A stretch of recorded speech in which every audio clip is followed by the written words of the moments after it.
రాత్రి జగన్మోహన్ రెడ్డి గారు ఒక ట్వీట్ అయితే కనుక చేయడం జరిగింది. కాబట్టి ఆ ట్వీట్ ఏంటంటే, ఏదైతే గుంటూరు నగరంలో ఒక మహిళను వివస్త్రణ చేసి ఎంత దారుణమైన పరిస్థితులు చూపించారంటే కనుక టీడీపీ నాయకులు.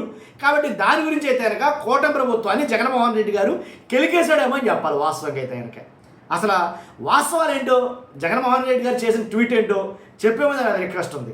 రాష్ట్ర ప్రజలందరికీ వాస్తవాలు తెలియాలంటే మీ బాధ్యతగా మీరు లైక్ చేయండి. మీరు లైక్ చేస్తే ఎక్కువ మందికి ఇన్ఫర్మేషన్ షేర్ అవుతుంది. కొత్తగా మన ఛానల్ చూస్తే పక్కాగా సబ్స్క్రైబ్ చేయండి. మీ అమూల్యమైన అభిప్రాయాన్ని కామెంట్ రూపంలో తెలియజేయండి. జగన్మోహన్ రెడ్డి గారు రాష్ట్రంలో ఎవరికి కష్టం జరిగినా ఎవరికి నష్టం జరిగినా సరే ఖచ్చితంగా ఆయన స్పందిస్తున్నాడు. కాబట్టి ట్వీట్ల ద్వారానో ప్రెస్ మీట్ల ద్వారానో అందువల్ల దాంట్లో భాగంగానే గుంటూరు నగరంలో ఒక మహిళను వివస్త్రణ చేసి టీడీపీ నాయకుడు దాడికి పాల్పడిన ఘటన మానవత్వానికే మచ్చ మాత్రమే కాదు, రాష్ట్రంలో శాంతి భద్రతల నిర్వహణ ఎంత ఘోరంగా విఫలమైందో చెప్పడానికి నిలువెత్తు నిదర్శనం. ఈ దారుణానికి చంద్రబాబు ప్రభుత్వం సిగ్గుతో తలదించుకోవాలి అని ట్వీట్ చేయాలి జగన్మోహన్ రెడ్డి గారు. అంతేకాదు, బుధవారం ఘటన జరిగితే 3 రోజుల పాటు దాన్ని కప్పిపెట్టిన చివరకు ఆ వీడియోలు సోషల్ మీడియాలో బయటకు వచ్చి రాష్ట్రమంతా చూసి ఈ పరిపాలనను అసహించుకున్న తర్వాత ఇప్పుడు తానేదో గొప్పగా చర్యలు తీసుకుంటున్నట్లుగా చంద్రబాబు గారు హడావిడి చేయడం మరింత సిగ్గుచేటు.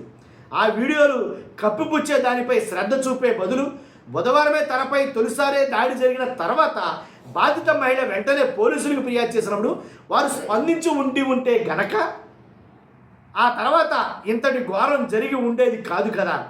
కాబట్టి ఆమె ఫిర్యాదుపై వెంటనే కేసు నమోదు చేసి నిందితులను అదుపులోకి తీసుకుని ఉంటే ఈ దారుణం జరిగేదా?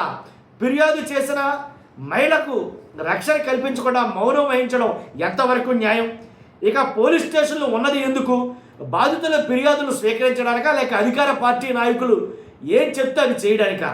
బాధితురాలికి అండగా నిలవకపోగా పంచాయతీ చేయడానికి ప్రయత్నిస్తారా? వీడియోలు బయటకు వస్తేనే చట్టం మేల్కొంటుందా? బాధితురాలి మాటకు ఆమె ఫిర్యాదుకు విలువలేదా? నేరం జరుగుతున్నప్పుడు స్పందించకుండా ప్రజలు ఆగ్రహం పెళ్ళుకున్న తర్వాత చర్యల పేరుతో నాటకాలు ఆడటం ఏ రకమైన పోలీసింగ్? రెడ్ బుక్ రాజ్యాంగం పేరుతో ప్రతిపక్ష నాయకులు, కార్యకర్తలు, సోషల్ మీడియా యాక్టివిస్టులపై ఈ చంద్రబాబు గారి ప్రభుత్వం దగ్గరుండి దాడులను ప్రోత్సహిస్తుంది. ఆ అరాచకాలను కప్పిపుచ్చడానికి పోలీస్ వ్యవస్థను రాజకీయంగా ఆయుధంగా వాడుకుంటుంది. కాబట్టి మార్చింది.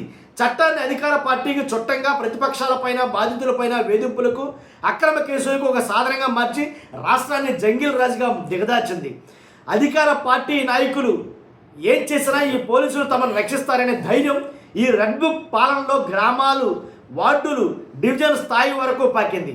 అందుకే టీడీపీ కూటమికి చెందిన పలువురు నాయకులు దుస్సాహసుల్లా తయారయ్యారు. ఎలాంటి దారుణాలు చేసినా, ముఖ్యంగా మహిళపై దాడి చేసినా, వారిని అవమానించినా, వేధించినా తమకు ఏమీ కాదని, తమను కాపాడడానికి చంద్రబాబు గారు ఉన్నారనే ధైర్యం వారిలో పెరిగిపోయింది. ఇది చివరకు రాష్ట్రంలో ఆడవాళ్లకు రక్షణ లేకుండా చేస్తుంది. అంతేకాదు, అధికార పార్టీ నాయకుల దురాఘాతాల నుంచి తమను తాము కాపాడుకోవాల్సిన దుస్థితిలోకి మహిళలు నెట్టేసింది. చంద్రబాబు గారు, ఇదేనా మీరు చెప్పే మహిళా భద్రత? ఇదేనా మీ సుపరిపాలన? ఇదేనా మీ పోలీసింగ్? నారా చంద్రబాబు నాయుడు గారు, మహిళల ఆగ్రహమే మీ ప్రభుత్వానికి తగిన బుద్ధి చెప్తుంది. ఇది జగన్మోహన్ రెడ్డి గారు చేసినటువంటి ట్వీటు. నిజంగా ఈ ట్వీటు చాలా చర్చకైతే దారి చేస్తుంది. అంటే వాస్తవంగా కూటమి ప్రభుత్వంలో జరుగుతుంది ఏంటి అనేది చాలా వివరంగా అయితే కనుక సుదీర్ఘంగా ట్వీట్ అయితే కనుక జగన్మోహన్ రెడ్డి గారు రాయడం జరిగింది. ఈ ట్వీట్ పైన మీ అభిప్రాయం ఏంటో ఖచ్చితంగా కామెంట్ రూపంలో తెలియజేయండి. ఫస్ట్ అయితే లైక్ చేయండి. Thank you very much.